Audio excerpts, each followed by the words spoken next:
know you can put together this at least once a month, and we play it now on a weekly basis.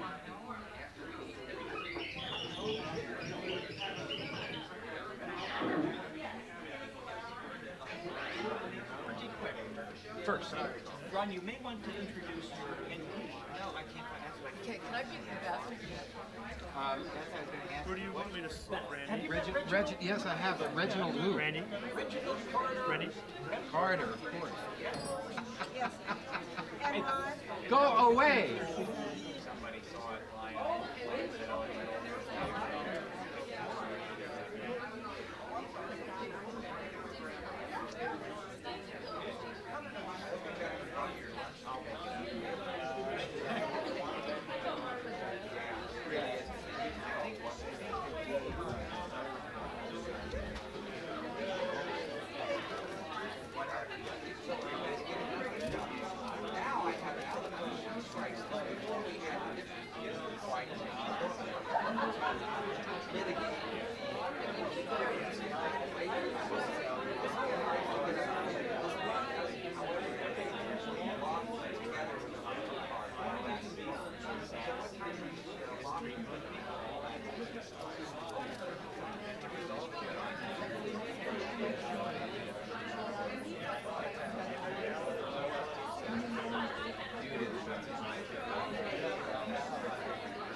Right here.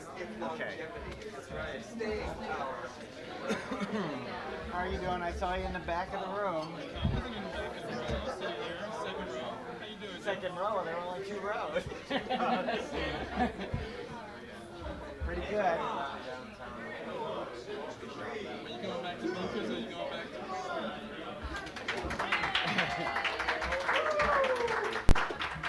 Thank you very much.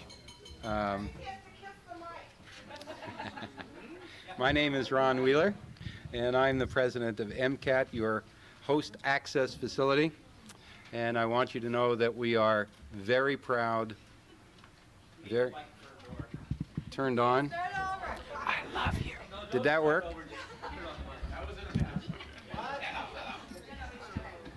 Hello, hello. I am Ron Wheeler.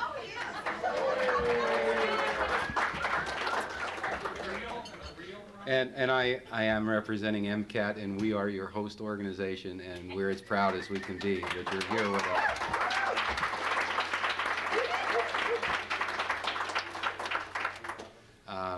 Conrad Burns couldn't make it, so we have his picture in front.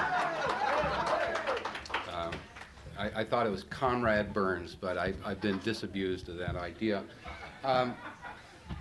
I'm not gonna waste a lot of time because I'm very hungry, but I do want to introduce the people on the podium here, on the dais, or whatever you call one of these raised things. The altar. You'll hear more from most of these people soon. Our keynote speaker, of course, is going to be Joe Van Eaton, and you all know him. And we'll say more about him later. Reginald Carter from the National Board.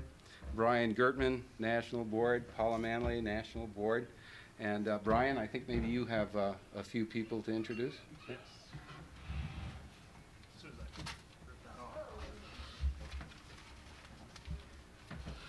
I'd like to welcome you to Missoula, as we've already been welcomed, but I would like to state that this is part of the National Federation of Local Cable Programmers Convention for the fall, and that we enjoy having all of you here. I'm going to announce our board of directors for the region, starting with Randy Ammon, which is the executive director for MCAT, who is the host for this. Okay.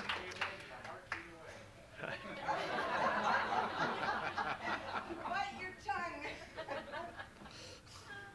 tongue. Our secretary for the region is Patty Leahy, if she could stand. She works at Oklahoma Community Television in Gresham, Oregon. Our treasurer for the region is Thomas Taylor III.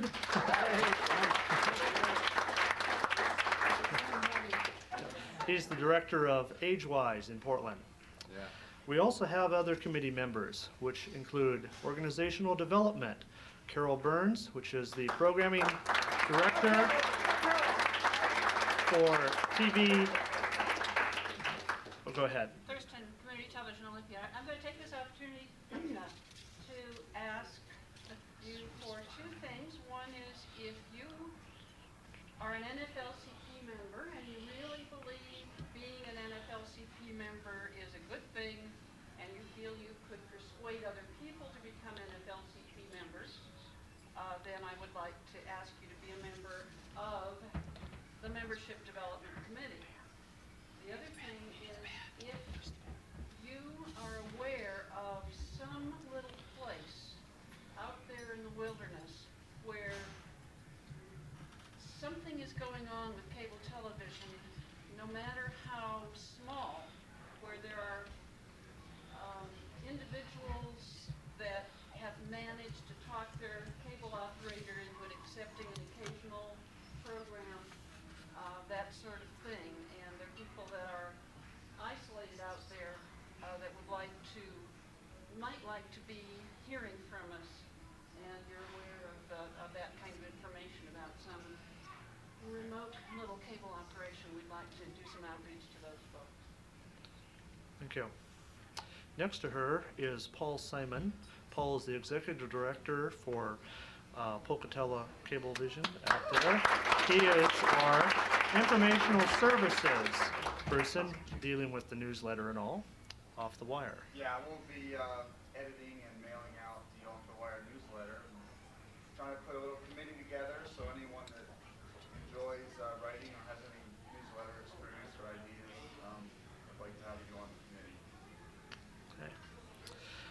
Public policy is headed by Alan Bruchon, who is from Salem, who's the Executive Director for CCTV, Capital Community Television. I want a lot of things. If you join our committee, you can write postcards, you can be on our phone tree, and then I want 5 more things. The first thing is a good Supreme Court justice. The second thing is a good Supreme Court justice. The third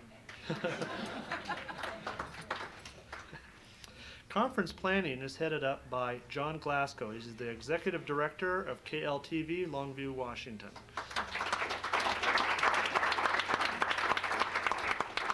Especially think I'm kind of new to the job. I want to thank Randy did a fantastic job here putting it together, literally all by himself. Him and his board. These are the kind of people that really make conferences happen. I've got a board that they're not here, so I can it doesn't work that hard. They're a good board, but they're not all that involved. I'm impressed with this board. What I would like to do in the coming months or years as we go on, I would like to set up some one-day conferences throughout our region at your centers. And so you will be hearing from your same centers will be hearing from you. And please let me hear from you about any particular thing you'd like to have. I'm hoping I can get some flyers out. We'll tell you what experts we have that we can bring in on a one-day basis and maybe kind of juice things up for you. Thank you. Thank you.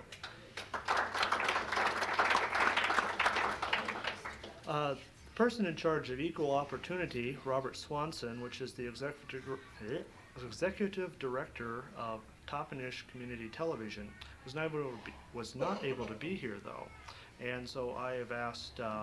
Where's Jack Schomer? There's Jack Schomer. I've asked Jack Schomer that if anybody is interested in getting onto the committee for equal opportunity to see him. We also have International Committee, a new committee developed by the National Board this year, and we happen to have that person on our board, except he was not able to be here either. From Ashland, Oregon, the executive director of, was it Ashland? Thank you. Ashland Cable Access, I thought it was Community Access. Pete Belcastro. And representing Ashland is Susie, and let me make certain I get this right, Alftahidi. I'm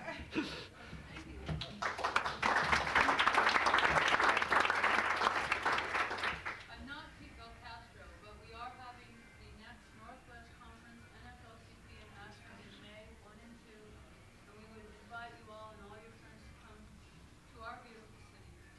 Thank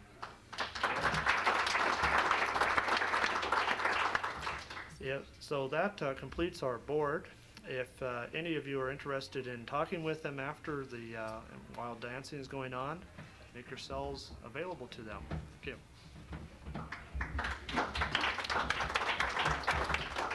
As always, there are some executive announcements that need to be made. You need to have your meal tickets out on the table. And I was told that if your meat is too rare, you should order chicken. I mean, I don't know. You can send it back and they'll fix it.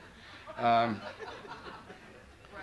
as if Paula Manley were not enough fun all by herself, I hear that she has a special treat for us.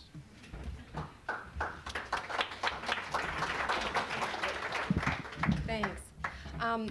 Several faces look familiar from the Portland conference in July, and so some of you all saw the Voices of Democracy Living the First Amendment event that we had with the Portland National NFLCP conference. What we did was we took excerpts from that event and put it into an hour-long tape that will be distributed via Deep Dish TV October 1st and 3rd. So if anybody doesn't have their dish lined up to do that, you might want to attend to that. For those of you who don't have access to a dish, the tape will be available through the NFLCP main office. So what we have today is just a little short piece of that, which is a musical review of the 6 o'clock news with the anchormen, and you may recognize some of these folks. So let's roll the tape. Anchorman,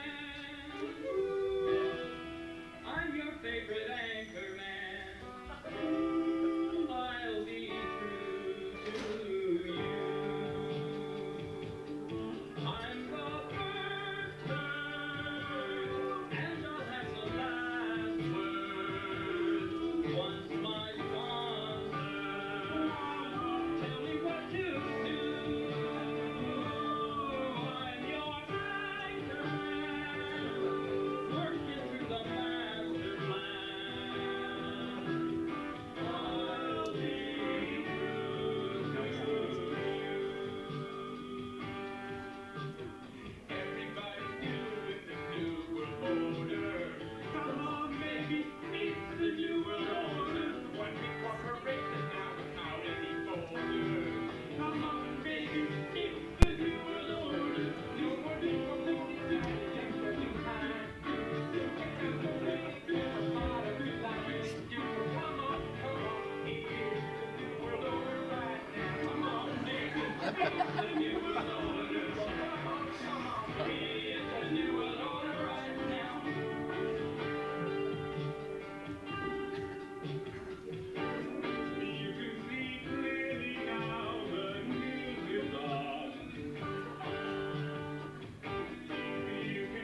deserve a break today. All that you can be. We bring good things to life. Life itself would be impossible. Anchorman, I'm your favorite anchorman. I'll be true to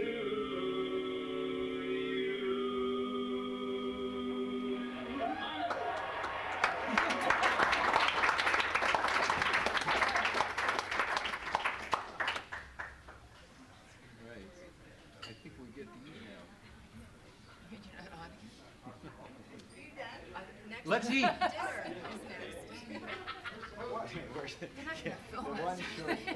Yeah, I'll watch all the stuff hit my beard.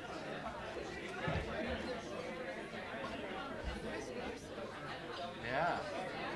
Yeah. Well, actually, no, they went away. They went away. They're not there anymore. Too late. I did. I had to.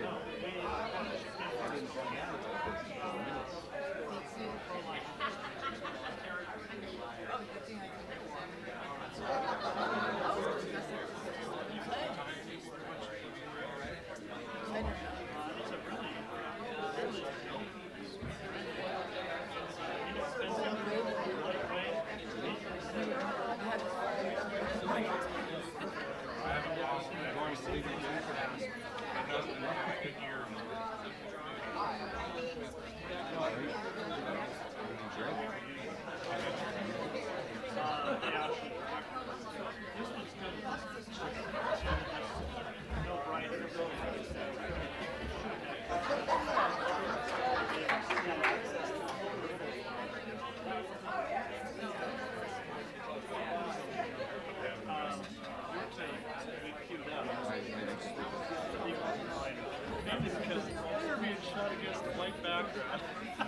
Not a problem.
No, I didn't choose anything.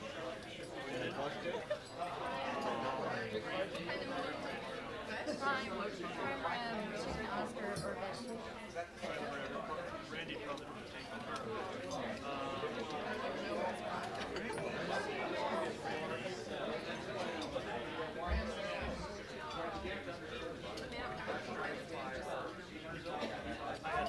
mustard? Chicken? Any mustard? I don't know. I've got it back in my room as usual. He's organized. He got a ticket, but he lost it. But we've never seen this guy before in our lives.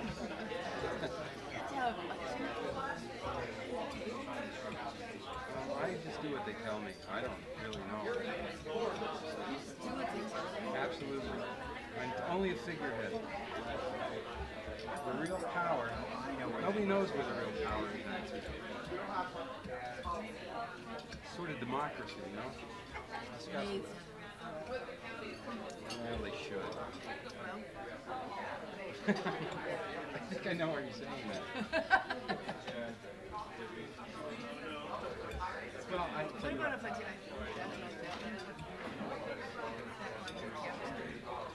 think it'd be dynamite either way.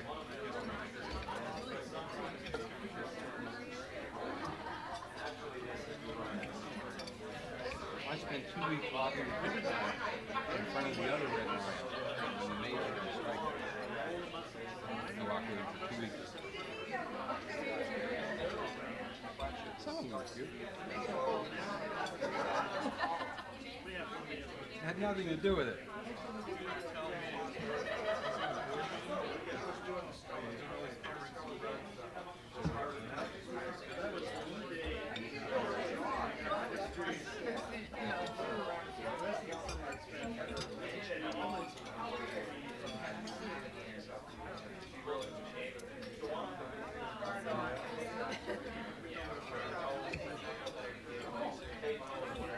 Roll.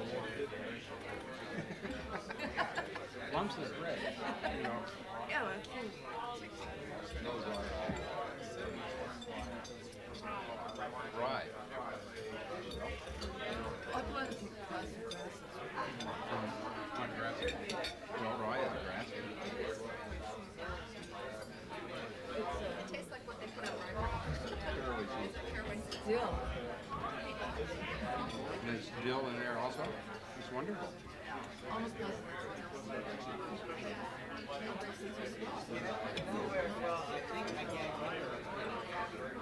Allow me. Oh yeah, send that back. That's obviously unacceptable. I wouldn't do that.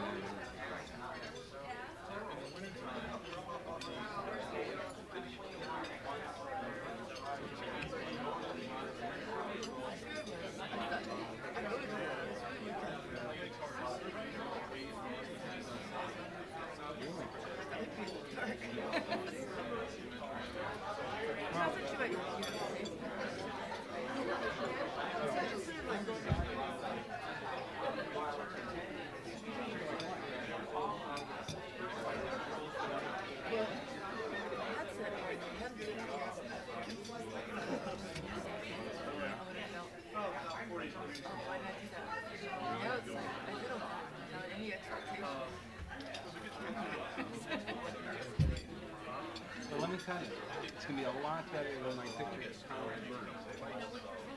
Yeah. I'm going to like it.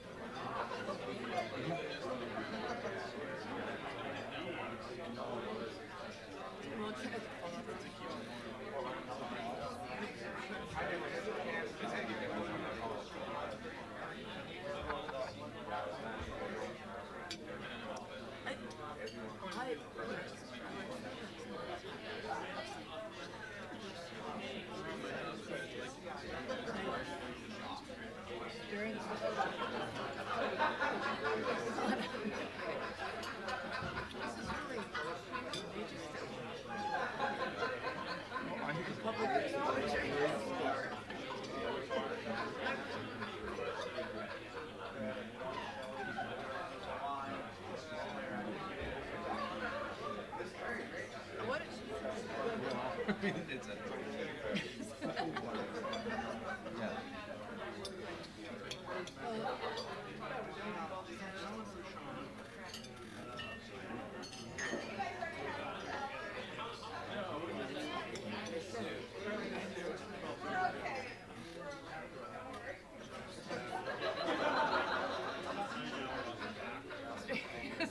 I know. And I did have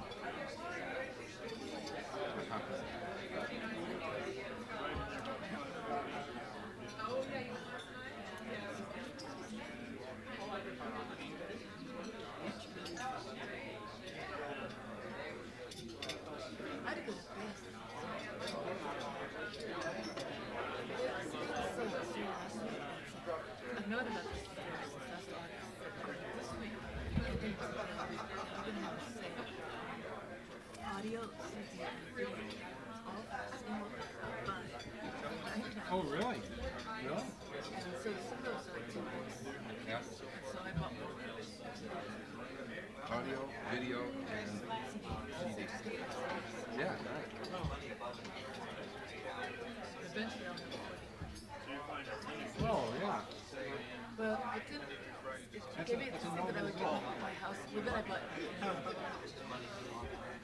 And I also had the Scotch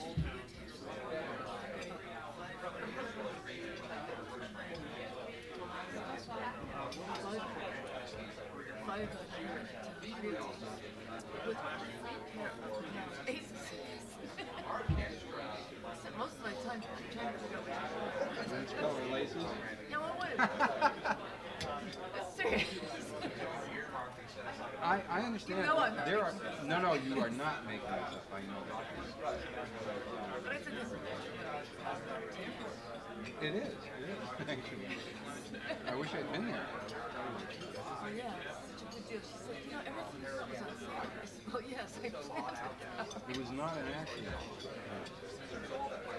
I don't need to explain it. It's just the way they take it.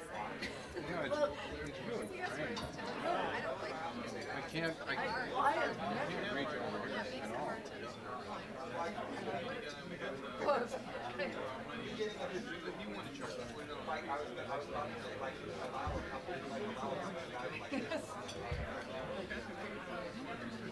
I would have warned you if I'd known. Thank you very much. Yeah. Well, I know, but I don't. Yeah, well, I remembered where it was. I'm just sitting I was here really and impressed. Well, I know. sort of like I know, it's like great article. I know, but I mean, well, you know, chicken-fat fingers. I even, my shoulder's my best part. Really? Yeah. That's it, huh? Doesn't get any better than that? Ankles. I have ankles. I have great ankles. You're right. There's always something in it, like my butt.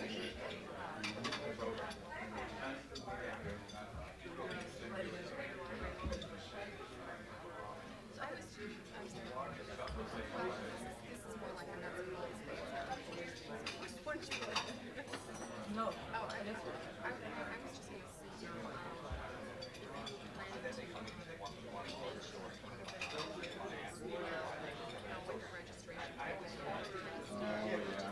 Oh yeah, they made it for us, didn't they?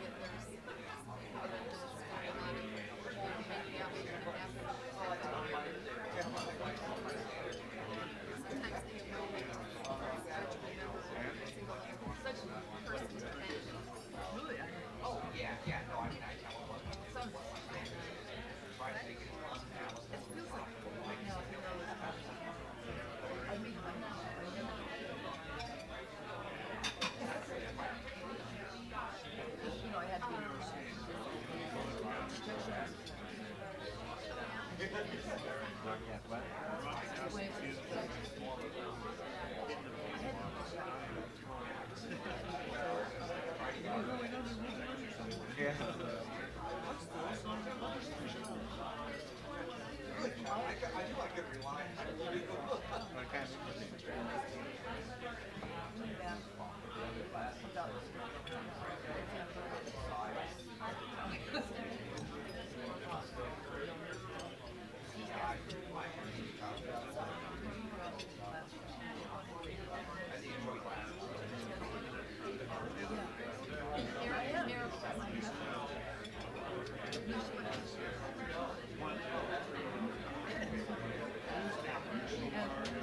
I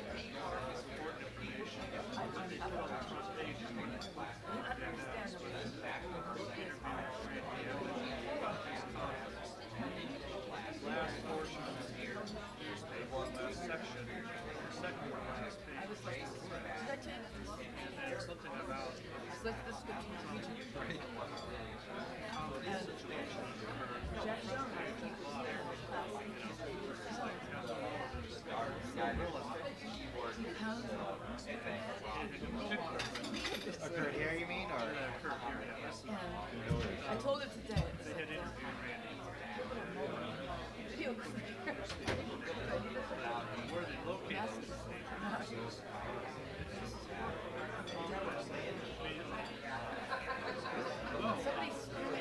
well, we pretty much suspected we actually have to work. Have you ever forgiven him? Well, I haven't. For lots of things, but not that particular one. Should move the camera.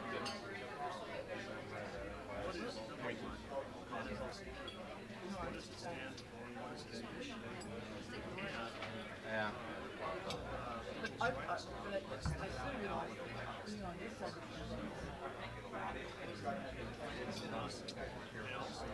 Oh, that's the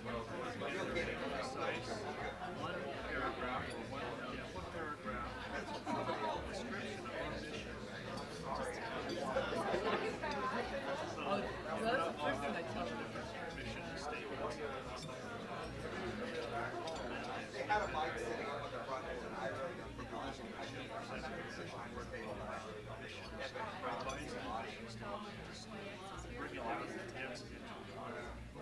Well, yeah, what?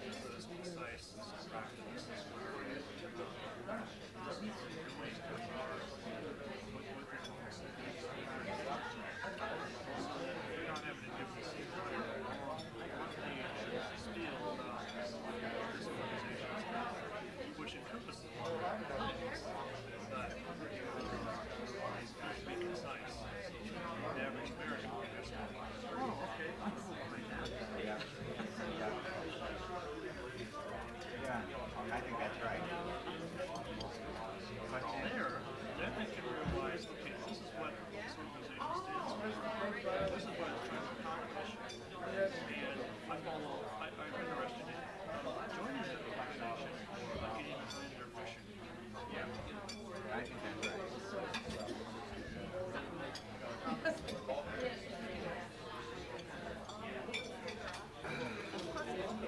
With that, the voices in opposition against what's occurring in the big picture. Oh, I'm not quite there. Yeah, I've been anxious. No, I'm gonna keep myself. What do we got? Oh, I'm European.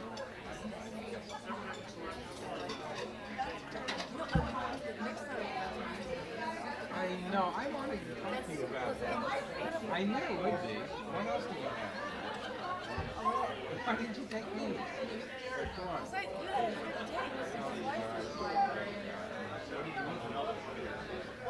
That's the deal.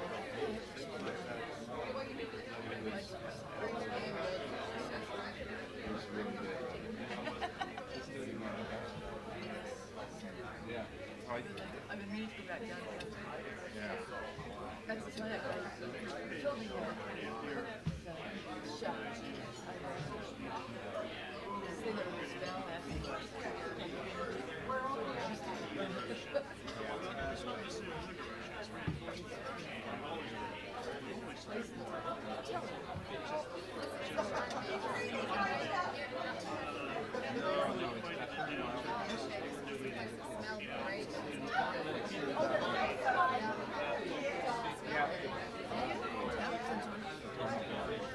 Yeah, I was there, and I was this guy is younger.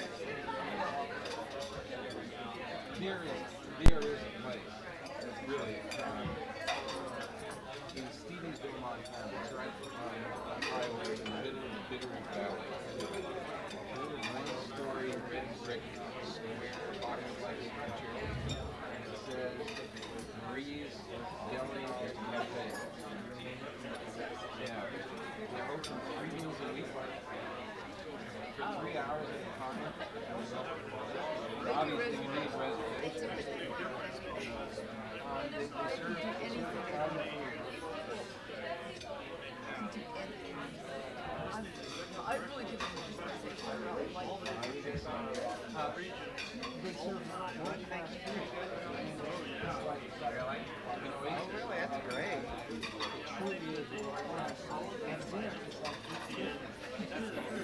$7.95.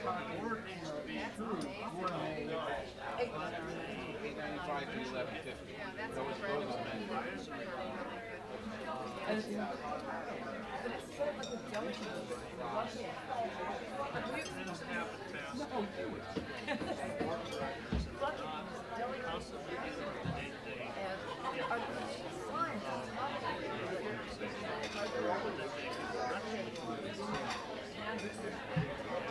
Well, we went through that stuff about 20 different times when I was on the board. I hope it really works out as a... Like mine. Let's go. Yeah, okay.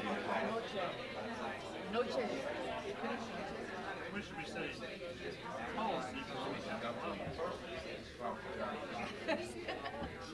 Yeah, it's different applications, you know, it's like little mobile. You look down, you see the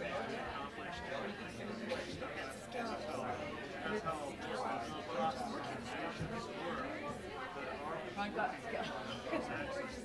Have them. I got so many.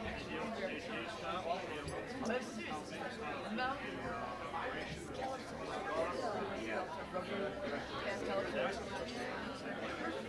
I'm not saying Huge and a huge bed. And I was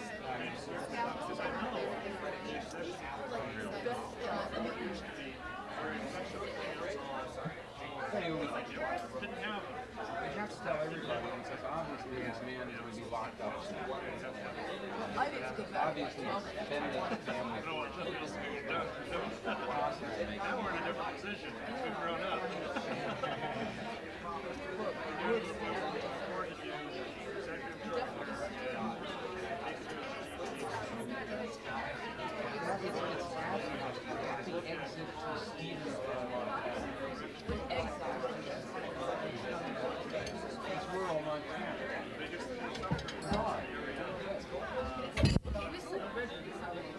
What?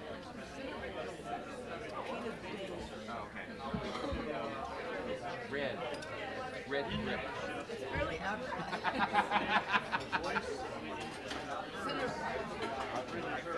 Well, I don't know. Oh, that's all right. I bet you a whole new one. Okay, we'll check it out. We had a good time. No, we did. We had cheese. Wow. Remember cheese? Yeah, he was a Christ. That's what he didn't say that in Spanish.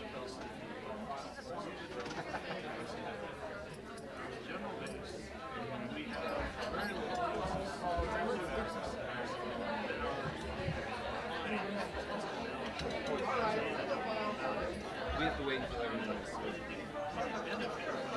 Well, he has to get done fast because you're on in about 4 minutes. What do you mean? I mean, I'm going to introduce you. Since when? Forget it. He's 20. I gotta go call my wife. I'm gonna be on the telephone for about 30 minutes. I hope you don't mind. Oh, no, I'll just ad lib, right? Hey, I have a lot of good lawyer jokes. Good.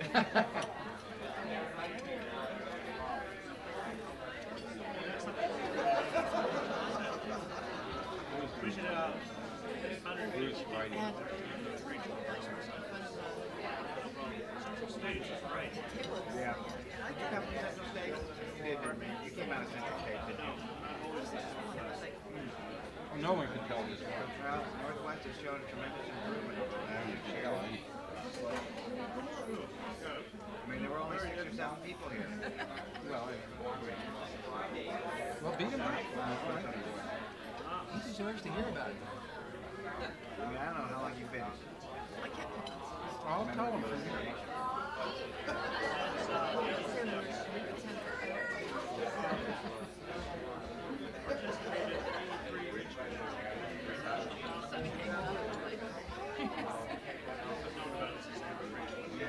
Because there was a cop, they tried to have a conference here sometime around 03. At best.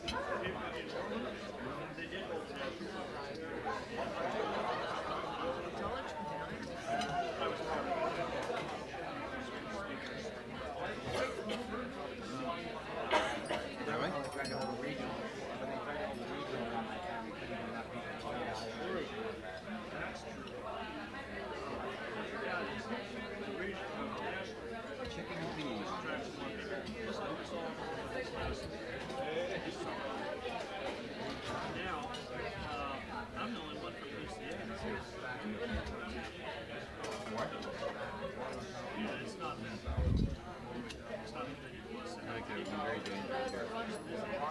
even though this was announced about February this particular weekend for this potential. I didn't feel like. Could be several things. One, distance travel. Two, Really? Thank you. really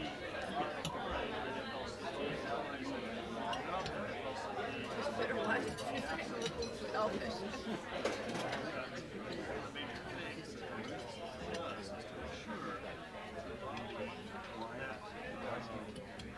things that come up before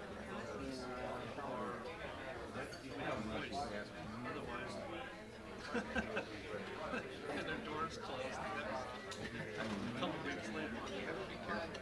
What is John?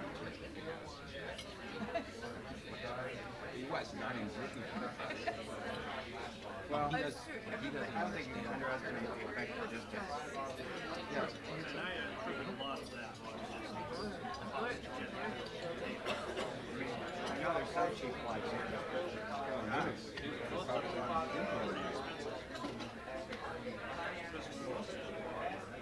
Yeah. Coming into Portland with about 180 people. Not sure what.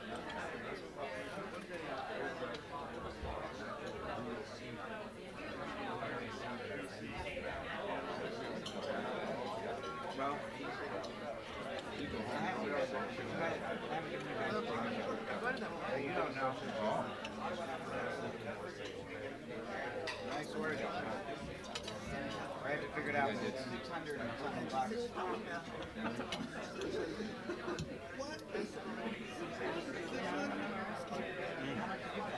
They're making good thing out there. It's red wine.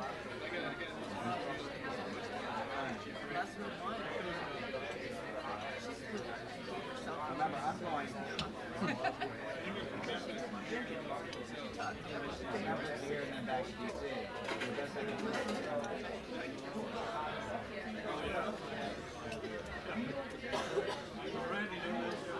So, the total, All right. Yeah. Well, we'll just want Susie. Yeah, she's the most unaffected person around, I think. Just, what you see, you talk to her. well, if you got it for 200, you got it for 199.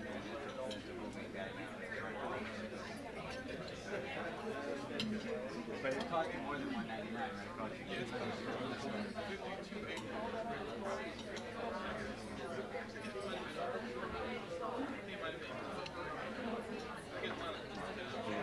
I know, but even at 199, it cost more than 199. And it cost about 220 or 230, something like that.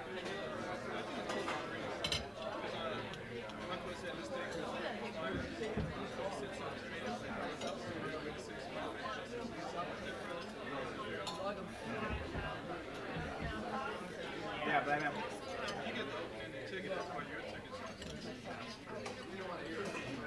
Hopefully I don't have that. well, mine's actually bought a month in advance. Just do one of these. I got the cheap ticket. That was the cheapest ticket in my travel. I couldn't find go this route. It's not that it's open-ended, it's like open jaw. Because I go, to get here, I had to go here to Memphis, Memphis to Minneapolis, stay over, and then Minneapolis to here, and then back to Minneapolis, back to Detroit.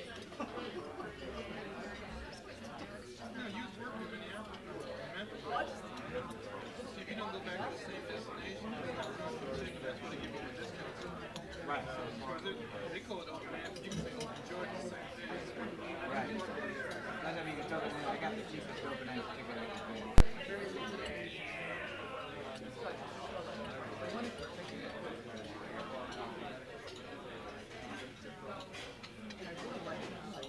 But how much did you end up up actually paying like more than 100, you can pay tax, that's what I'm saying. Oh, 199? Including tax?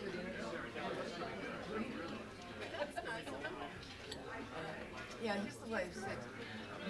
He's the bathroom. Well, actually, I should ask Ronnie how much he thinks it costs. I still like it. I'll stand there while you ask.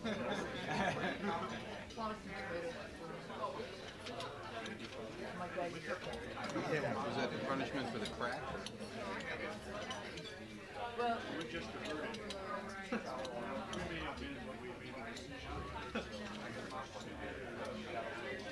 tell me about how an energy addiction, it's good in I can't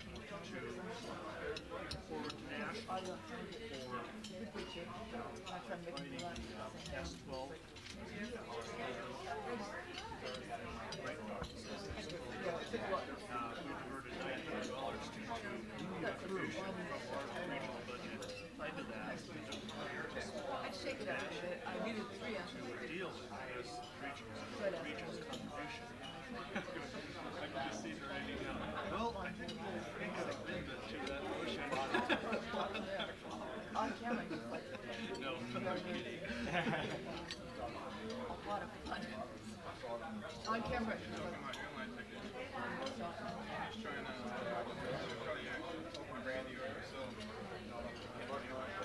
it's funny because I was like 10 years old, and I really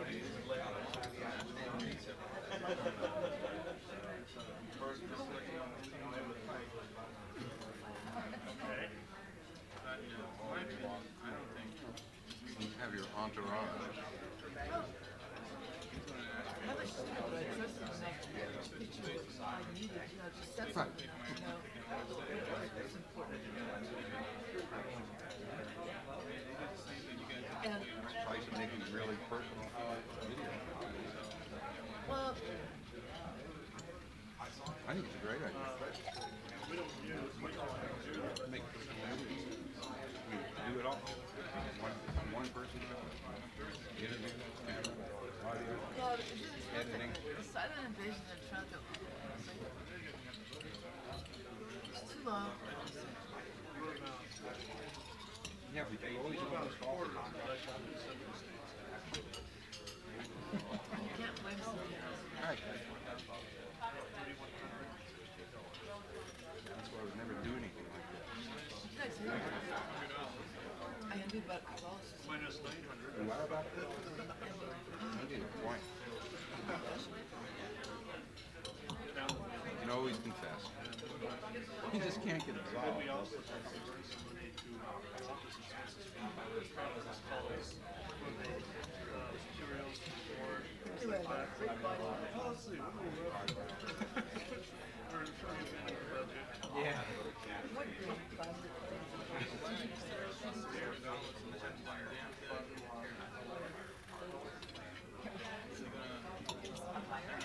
Well, I've had a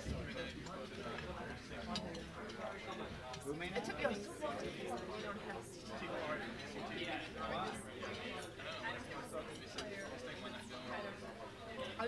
I've had this thing. I bought it from a brook. It makes me a little nervous when I'm new possession. So I have, sometimes I don't take them out of the box for I just go walk around. Makes me really mad that thing all over. So With buttons and lights. I ordered all these CDs, circle things. One I wanted that I really wanted to motivate.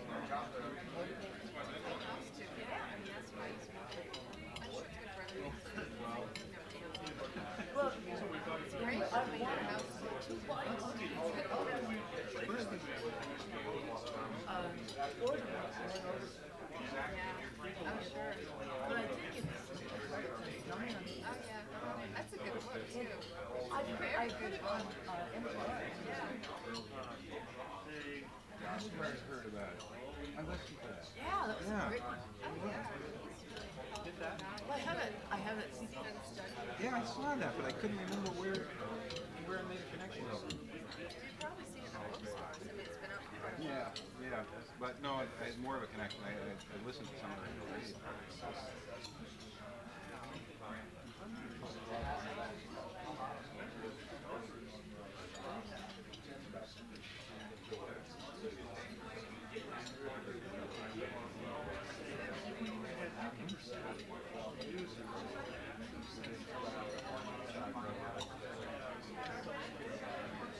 So you're out shopping for Santa container kind of stuff. No.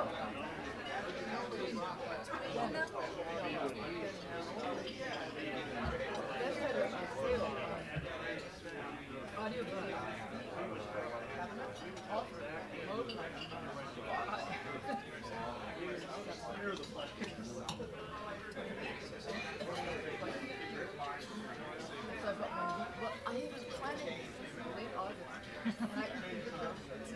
No, because it's like 1 week. They sent me a catalog and they said, during this week, these things are going to be for sale. Scotch videotape, supplied.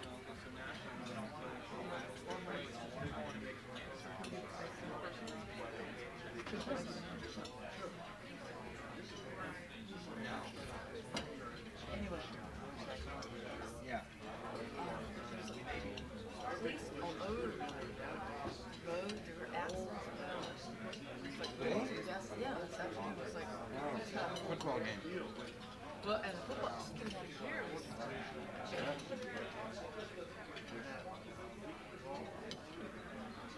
I don't think football is good for people.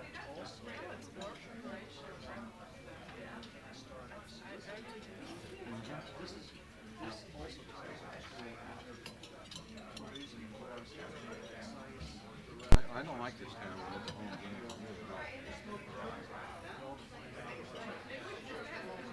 I look. Except what I want is Mr. I hate that word.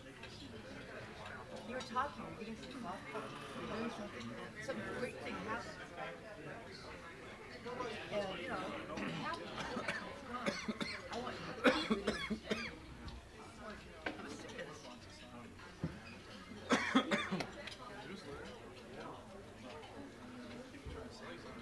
the mic off.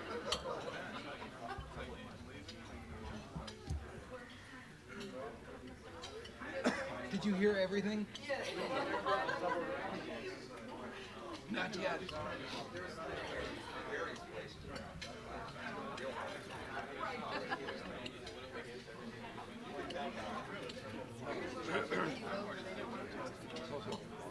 Yes.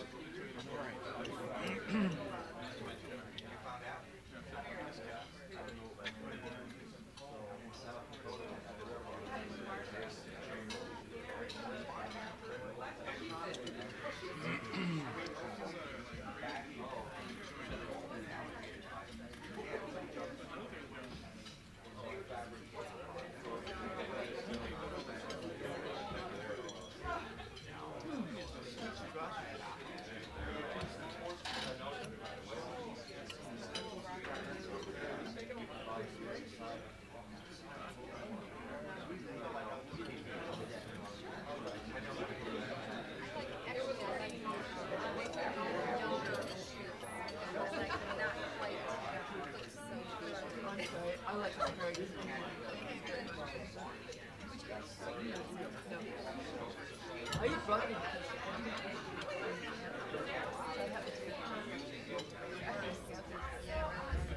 I have to.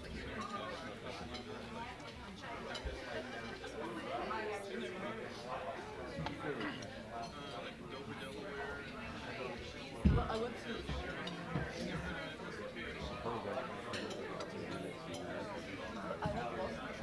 Sounds fine. Are we gonna have dessert? I certainly hope so. Can I have yours? Yeah.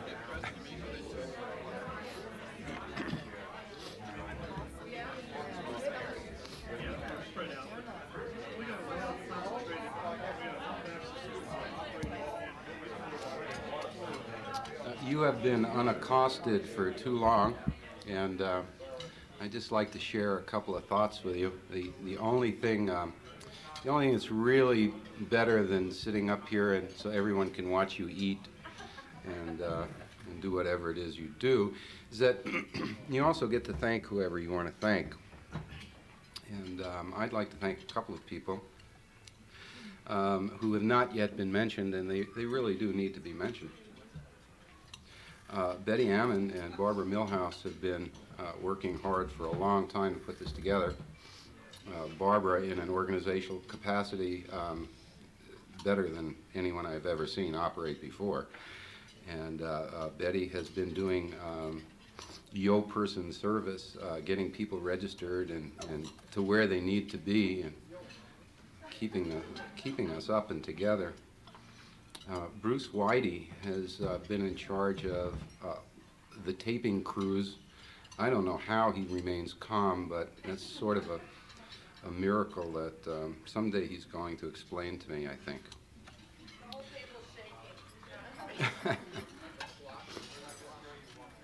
There are lots of other people who worked very hard to put this together, and along with those that I've already mentioned, I'd like to say thank you very much.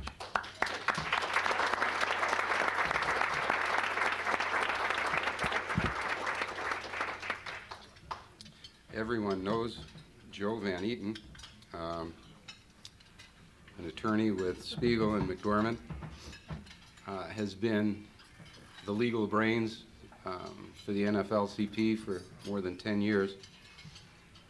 And we're lucky enough to have him in Missoula. I thought it might never happen, but here he is, and he's going to address us tonight. Thank you.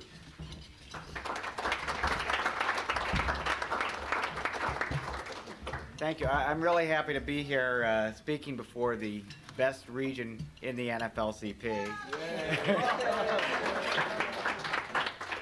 And, you know, I know the theme, Randy told me before I came here that the theme of this whole event was Happy Birthday, Bill of Rights. He sent me the little cards with rodeo riding and such on them, and so I thought it might be appropriate. I'm only going to speak the truth tonight. To start off, tried to think back about my first experience with the Bill of Rights, and I think it was when I was 14 or 15, and I was doing something I had a perfect right to do. And my father told me I had to either obey the rules or leave the house, which, you know, is an easy thing for a parent to say when you know your kid has no income. So I held a grudge in those days for a long time. So I went to school the next day, and I started to do a little research, and I came across the Third Amendment, which you haven't held any sessions on it. Which is basically, and I was from a military family, so it was pretty significant to me because it says no soldier can be quartered in your home without your consent. So I went home and told my dad to leave home. And that's when I learned the limits of constitutional argument. But anyway, Randy did say that one of the other things I should try to do was, he has this theory that the First Amendment was actually born here in Montana, or at least in Idaho. And he said, you know, he told me to use my best legal skills to come up with proof that it was born here in Montana, that Madison was, you know, trout fishing something or other, and he thought this thing up. And I actually went and tried to research it. And, you know, I looked in a lot of places. I found out a lot of things about Montana. I found out, you know, the second book in the state was published here in about 1867. And it didn't have any capital letters in it because the printers in the state didn't have any capital letters or any periods, so it only used commas. And I kept looking, and then, believe it or not, I actually found out that Montana can actually claim to be home of one of the great principles of First Amendment law, one of the great developments in First Amendment law. This is true. There was a Judge Borquin here in Montana, and as you all probably will recall, right around the turn of the century, just as the First World War began, Congress passed a series of laws called the Espionage Acts, basically intended to prohibit anyone from interfering with the conduct of the World War. And people all over the country were prosecuted under this law for saying almost anything. Well, it happens that in a saloon here in Montana, somebody called Wilson a tool of the capitalist pigs. And, actually, that would be it was the Wall Street tool, I think, was the then in vogue phrase. And he was arrested and taken to trial before Judge Borkwin. And Judge Borkwin announced what is the Montana saloon theory of the First Amendment. That is that people say a lot of things in Montana saloons and nobody pays any attention.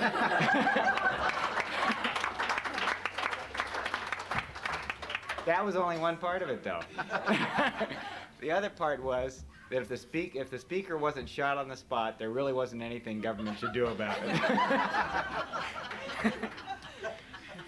And this really was a revolutionary concept in the First Amendment. And when you think about it, I mean, it sounds very strange, but it really is revolutionary, because the idea is that the words the individual speaks have to be directly aimed at creating a danger that the state has a right to prevent, and where it's really probable that it will happen immediately. Not some curse against the president that nobody's going to act upon and nobody's going to hear, but something directly intended to incite violence, something that's likely to happen immediately. Then the state can step in, but otherwise the First Amendment protects speech. And it's startling. That decision was issued in 1918. We think of this as the 200th birthday of the First Amendment, but in fact, it's at least arguable that the First Amendment as we know it is almost entirely a development of the 1930s and the 1960s. A lot of the concepts we're familiar with just weren't thought of or weren't applied in law to protect anyone before that time. And what I'd like to do tonight is sort of go back a little bit about the history of the development of the First Amendment and how it progressed through time up to the 1930s. And then talk a little bit about what we can learn from some of the principles and some of the things that went on during that period, and maybe apply them to our own issues in access and some of the problems we're facing today. You know, there was a great debate, really, at the time the Constitution was adopted as to whether there should be a Bill of Rights incorporated then. And Madison actually suggested a Bill of Rights shouldn't be adopted. One of the reasons he said was that it was clear that under this government, unlike the government in England, power went from the people to the federal government. In England, it went from the monarch to the people. What our Constitution gave was express powers to government, Madison said. And so it wasn't necessary to protect freedom of speech because no one had ever given the government the right to legislate in that area.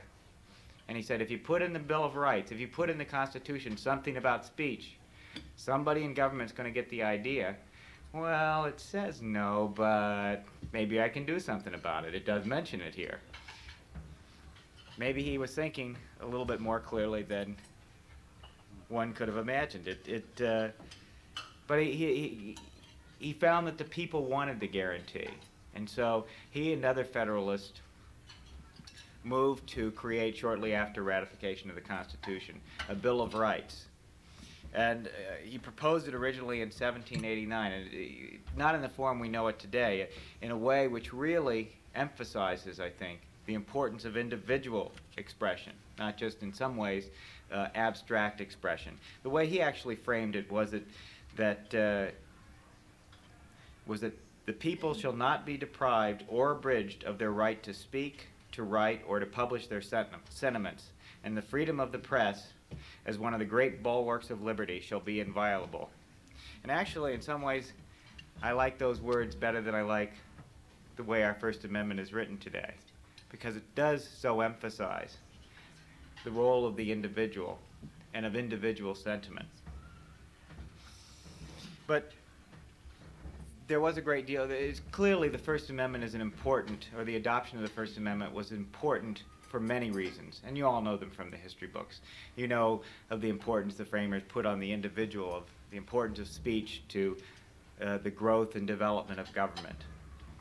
That's all known. What's little known is how much free speech was honored in the breach. At the time of the adoption of the First Amendment, there was a concept going around called seditious libel. And the concept of seditious libel was you could say whatever you want, and you can't be stopped from saying it, but as soon as you say it, you can be arrested and punished. And in fact, the history of the United States contains a number of incidents of prosecution for seditious libel, not necessarily by the courts, but by the colonial legislatures. If someone criticized the legislature, you would haul them in before the relevant committee, ask them to recant, and if they didn't, you would throw them into jail for contempt. Or if they admitted they had spoken and criticized the government, you'd penalize them for causing unrest in the community. And in fact, under the doctrine of seditious libel, a true statement was more dangerous than a false statement, because a true statement was more likely to create real dissent. There were another couple of aspects about the First Amendment as it developed or as it existed at that time that sort of depart from our traditional notions of free speech. One is we view government as a protector of the freedom of the speaker. Government really didn't play much of a role protecting the individual speaker. Around the time of the Civil War, there was a abolitionist who moved his press to Alton, Illinois, and began publishing violent or very strong anti-slavery tracts. Well, that upset the townspeople, so they met in the office of the Attorney General of the state of Illinois, and they wrote out a letter that said something like, "We really respect the freedom of speech and your right to express it, but we'd like you to leave town. And if you don't, we're going to throw your presses into the river." And that was sent out of the Attorney General's office, to which the printer replied, "You'll have to do that over my dead body." So a mob formed, they threw his press in the river, and then they killed the publisher. There was no sense that that should be stopped. That was simply a response of the public to speech. Government wasn't seen as a protector of the controversial speaker. A third thing that you may know is that the Bill of Rights, or the First Amendment as written, only applies to the federal government. And in fact, at the time the Bill of Rights was originally adopted, Madison had proposed an amendment that stated that no state shall abridge the freedom of speech. Well, that amendment was rejected by the House and the Senate, never passed, never considered by the people. And Thomas Jefferson, writing in 1804, would say, "I believe that the federal government cannot adopt sedition laws. But of course, that's no problem because the states can. They'll be able to protect us against seditious statements." So we had a sort of a strange view of freedom of speech. In fact, tremendous principles. Everything you read in their history books, you know, all these wonderful statements of Locke and all the others, very inspirational statements. But in practice, there was much, much less protection for speech than we conceive today, and which we believe is essential today. So you may ask, how did that happen? It's actually a sort of strange tale about, as I mentioned, the Congress passed the Espionage Acts in 1918. And in 1919, a series of cases began going to the Supreme Court. Judges like Judge Borquin was one of the few that actually refused to convict under the Espionage Act. There was another judge in South Dakota who took much the same approach. And when the cases first came to the Supreme Court, it came before an extraordinary bench. Two of the members were Oliver Wendell Holmes and Judge Louis Brandeis. Now, the initial set of cases involved a number of socialists and communists who were distributing tracts opposing the war, in favor of unionism, asking workers to unite. And you'll recall this was a very turbulent time for labor relations in the country. And there was a real fear, because of the revolution in the Soviet Union, that the same thing could happen in the United States. The cases, a number of them involving Debs and most of most historical importance, a man named Schenck, came before the Supreme Court in March of 1919. And the Supreme Court was far behind Judge Borkwin in Montana. In the Schenck case, which is probably the lead case of the series that came before the court at that time, Justice Holmes wrote the language you all hear about in school about you can't restrict speech unless there's a clear and present danger. And he used the analogy of a man shouting fire in a crowded theater. Everybody hears that. But what the opinion actually went on to do was convict the individuals for distributing the literature. And what Holmes said was, what Holmes affirmed was that if the state determined that their speech had a bad tendency to creating an ill that it had a right to prevent, then the state could punish them. It's far different than the sort of imminent harm.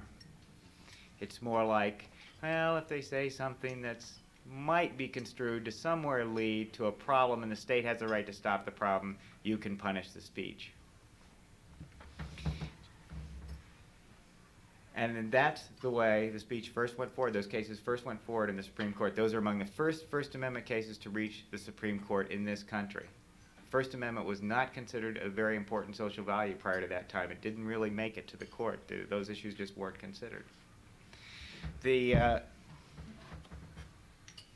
a sort of remarkable thing happened. A professor named Zechariah Chaffee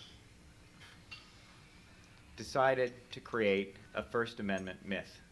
And shortly after the publication of the first Espionage Act cases, he began to write about the policies behind the First Amendment, ignoring what had actually happened historically in a number of cases, ignoring what Holmes had actually done in the espionage cases, and going back to the first principles, the rights of the individual, the importance of speech to government.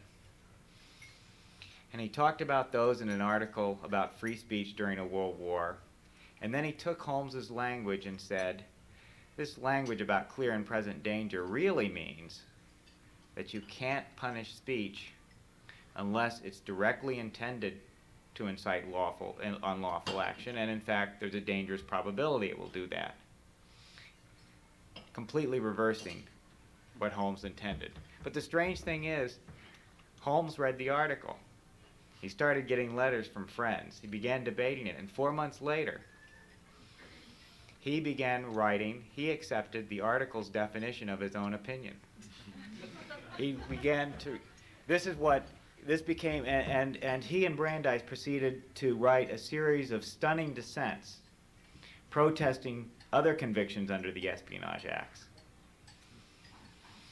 and adopting the very principles and myths that Chaffee had created in his articles between 1980 and 1919. And Holmes was actually something. I don't even know how to describe him. He must have been an awful person to work with. I mean, I'm not sure whether he ever believed any of the wonderful things he said about the First Amendment. But one who did pick up on them, and actually may be more important to our First Amendment development, was Justice Brandeis. And he actually came out of a consumer background. He had moved to the court. He had been strong. He had opposed monopolies, worked on antitrust cases. He had written a book called The Curse of Bigness, where his basic theme was that the importance of free enterprise is that it develops a self-reliant individual who's independent, confident, participates, and has the confidence to move forward in society. That's the value of free enterprise. And the danger of bigness is that it turns the individual into something small. That centralization ends up removing so many of the values that are central, both to the individual as an individual and to the nation in pursuing democracy. And that's,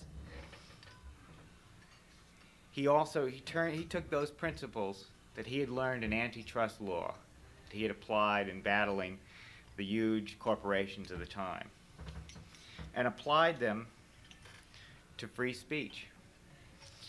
And in the late 1920s, he wrote an opinion in Whitney, and I'd like to just read you a couple quotes from it. he saw free speech, the purpose of free speech, the purpose of free speech, he said, was to free men from the bondage of irrational fears.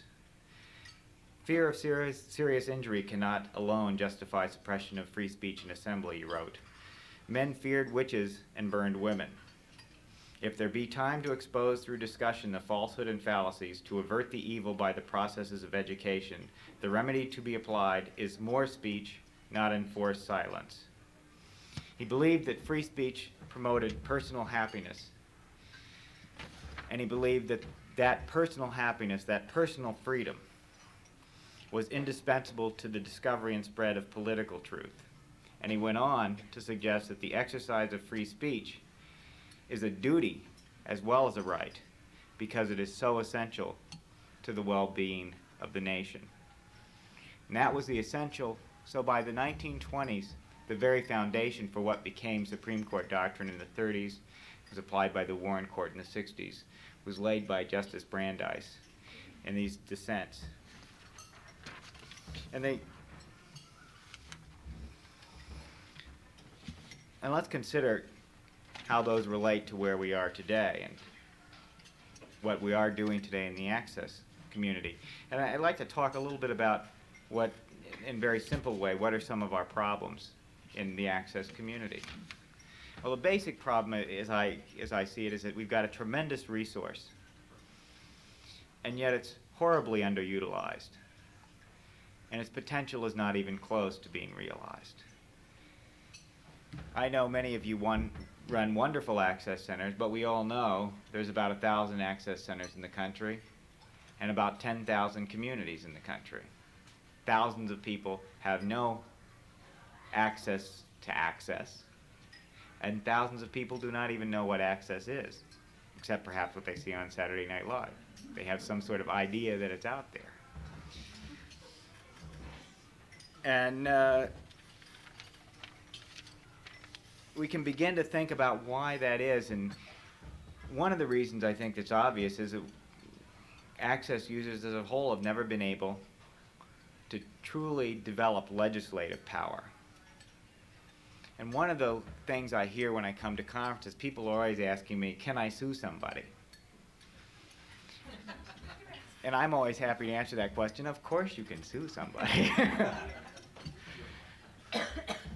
But one of the things that was fundamental to the founders and all through in their principle was the notion that the greatest protection for speech comes not through the courts, but from the individual and from the legislature.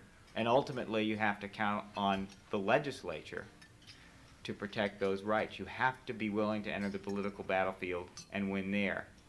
And along those lines, Randy, can you cue this up? This is, if you could cue this up, this is Senator Burns on access at the NATOA conference. So there's questions for the senator. Currently, many of us in our franchises have what are known as PEG, Public Educational Government Access Channels, and one of the benefits that our communities receive is that it really is a way for people to connect within the community, and particularly, keep up on community events and those who might be, more restricted, senior citizens, etc. And I'm wondering what provisions there are in your bill that protect the provision of these channels as a community resource, and also if Mr. Anstrom has any comments about his opinions on how the telephone companies might handle this. Local access channels, and provisions are there to provide that. And as far as the telco entry is concerned, I think the cable industry has done a wonderful job in providing these channels, and they've done it as a public service. Nobody had to go out and beat them over the head to do it.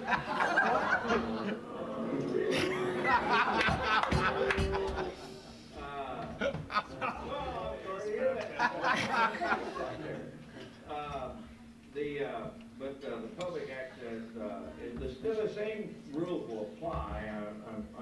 I'm sure of that as far as public access, this type of thing.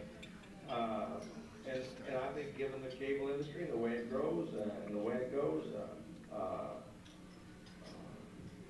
think that those areas will be taken care of too.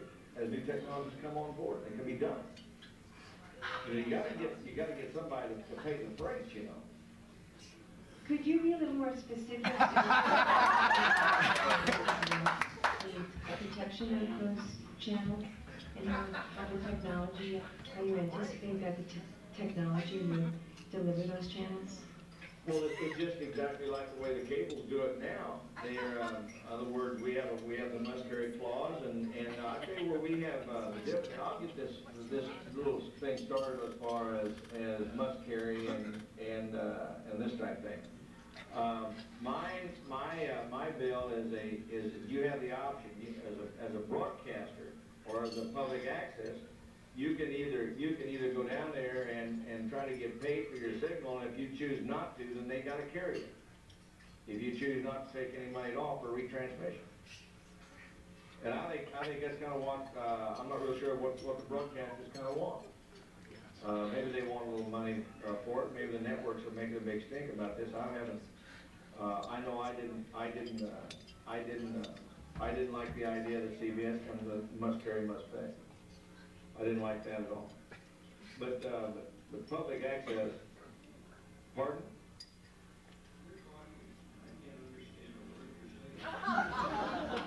Really? Is it, are you talking about audio?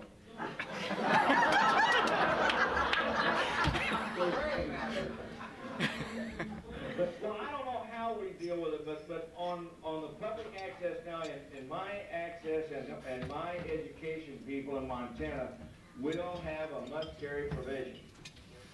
Okay. I think if I can. Okay, you can turn it off now. Decker Engstrom will proceed to try and explain what public access is. Does this speak to legislative intent? I'll tell you, this guy needs to be educated, folks. Not just, and I'll tell you, he's obviously been here. He's seen the studios. But he doesn't have any idea what public access is about, and more important, he doesn't have any idea what public access needs, and obviously, nobody on his staff is telling him. That means it's going to be up to us, taking our cue from the Founding Fathers, to be legislatively important and involved. You know, a second sort of problem I think we have, and there are obviously lots of things that affect public access, but I think one of the most important is that we're creating a nation of illiterates. And the more illiterate we become, the less important public access becomes. The less we need to speak to each other, the less we need these channels. And I'm going to tell you, this is at the National Convention, there were a number of speakers who talked eloquently about the effect of speech, of commercial speech, on the integrity of speech in this country. And many of you heard them there, and I just want to tell you, I heard people come out of that session and say, that's just some sort of lefty theory of the media. Well, you know, it really isn't. I collect a lot of newspaper clippings and a lot of strange things, and I'm going to tell you, it's clear if you listen to what the broadcasters are saying, what the regulators are saying, and what some very important interests in our society are saying, it's obvious that the purpose of the mass media is increasingly merchandising, and that the purpose of merchandising is not advanced unless speech is diminished. And let me tell you some of the things. One of the most interesting one was something. I know I shouldn't criticize the National Rifle Association in Montana, but this has nothing to do with guns. It has to do with the free speech. The NRA's filed a petition at the FCC asking the FCC to reimpose the fairness doctrine for public broadcasting stations, not commercial stations. Why? Because public broadcasting stations are producing controversial programming. Why doesn't the NRA worry about commercial stations? Because commercial stations, you can count on the commercial advertisers to stop them from putting on anything that is ultimately against those advertisers' interests. That'll create a controversy, lead to a boycott. You don't need a fairness doctrine because you don't have to worry about them being controversial. You know, HBO, I don't know how many of you all saw an ad HBO ran the other day. I can't even remember what article, either Cablevision or Multi-Channel News. HBO runs an ad saying, when was the last time, do you believe that you're going to see a controversial documentary on a program sponsored by a floral company? And I thought, that's a strange thing for HBO to say. They want you to believe HBO is hard-hitting documentaries. So they're telling you that advertising is preventing controversial speech from getting on the most popular media today. That's kind of a strange thing.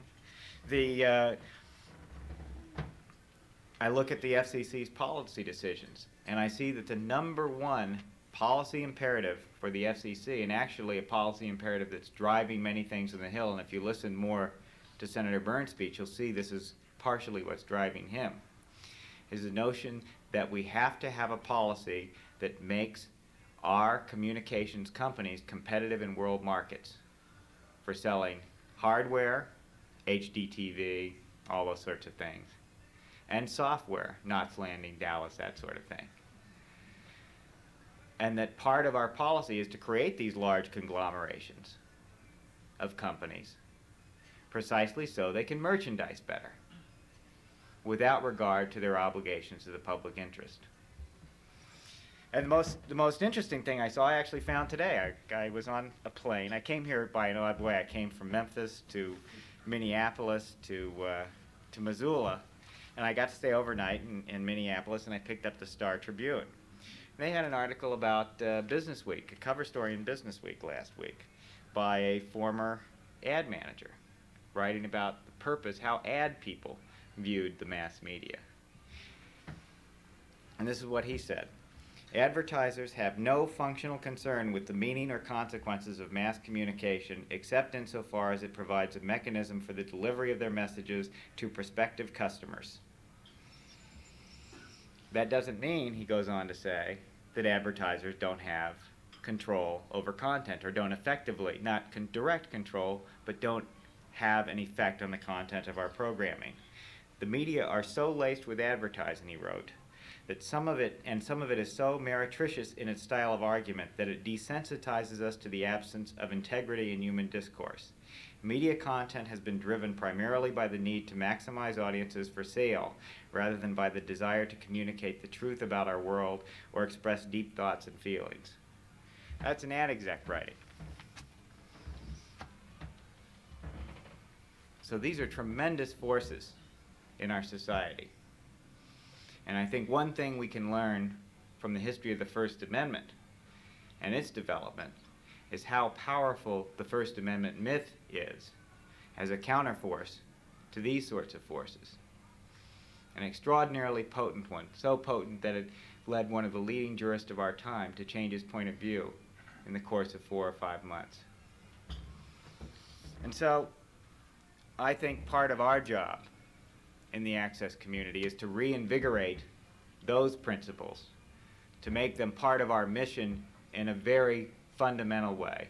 In every piece of literature we distribute, in the way we talk about this organization, that's critical. In the projects we undertake, there's absolutely no reason why we can't undertake projects that reinvigorate the community. And let me tell you, there is an extraordinary audience out there waiting for someone to come in and talk about reinvigorating the community. I was on a bus, I was telling people today, I was in Arkansas too. I went to Memphis, on to Arkansas, and I was on a bus with somebody from Arkansas who was telling me that the real concern she felt, she was worried because she was no longer able to pick up television stations that addressed her local concerns because of syndicated exclusivity and a number of other national policies.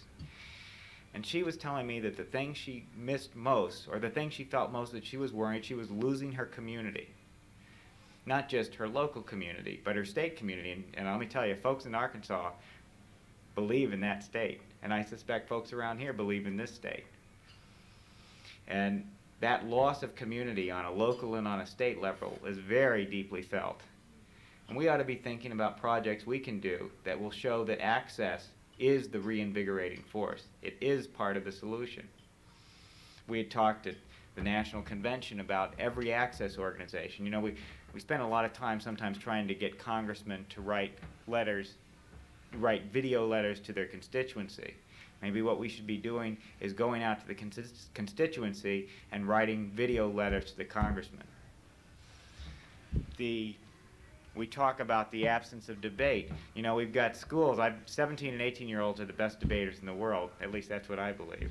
And we could go into every school and make a part of curriculum citizenship projects that produce video debates shown in the community where the kids were asked to think about and debate important issues of the day. And really, you know, all this stuff that George Bush wants to put through as an education president, that the cable industry wants to put through in cable in the classroom, really doesn't do the one fundamental thing that makes education meaningful, and that's make the students think and make the students speak. You know, that really was a revolutionary idea that Madison spoke about when he drafted the Bill of Rights, the idea that power flowed from the people to the government. And I think we need to begin to think about how we can make speech flow from the people to other people to the government. And I think if we do that, we can make access a significant and successful force in our community. Thank you.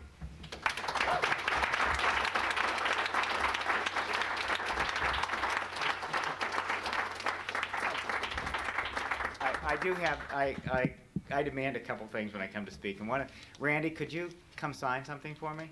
Could you? I wanted to get your autograph, bud.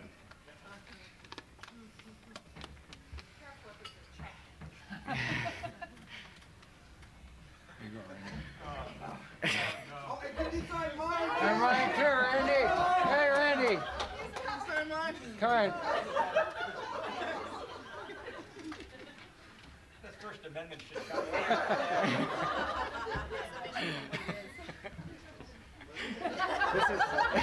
This is the Weasel World News, which you can read, I think, if you promise to go to prison. Is that what it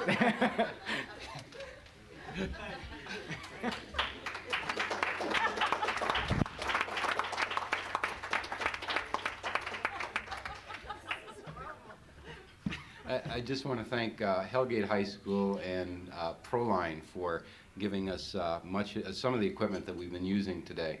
A lot of it's MCAT stuff too. So. And Missoula Public Library, yeah. And MQTV. And anybody else I missed. And now you know, soon you're, yeah, Barbara, come on. Oh, yeah, we have a raffle. We do. We have a raffle. The Fuzz Buster raffle. No, not that one. It's the First Amendment radar detector.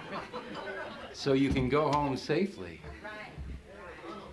It's your last chance to buy a raffle ticket.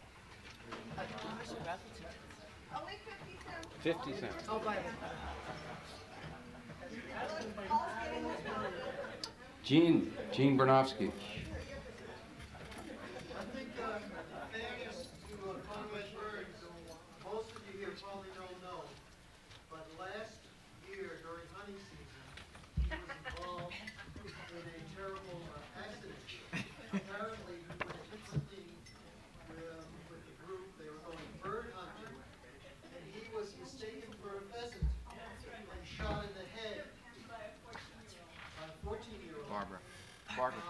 He returned, got into his pickup truck, drove to town, and ate breakfast, and then he went to the hospital to have the pellets removed. All right.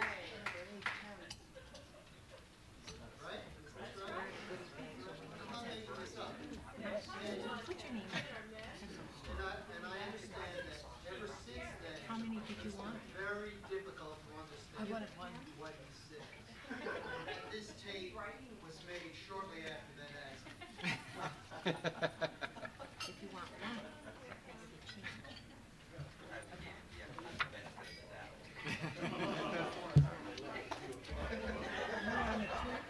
Sign your name on it. MCAT taught Senator Burns everything he knows about public access. I just want you to know that. And I'm not sure why. I bought two, what?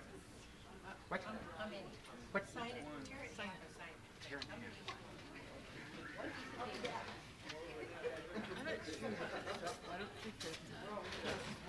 While we're waiting for the ballots,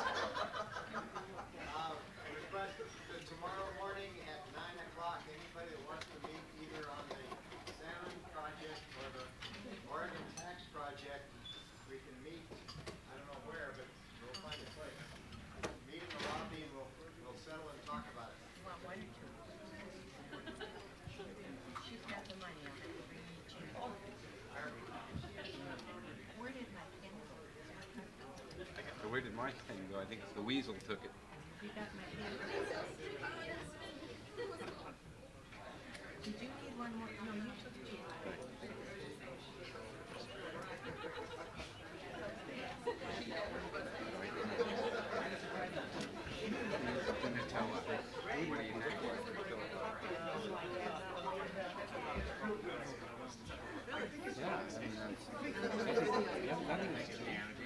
It should actually be more damaging.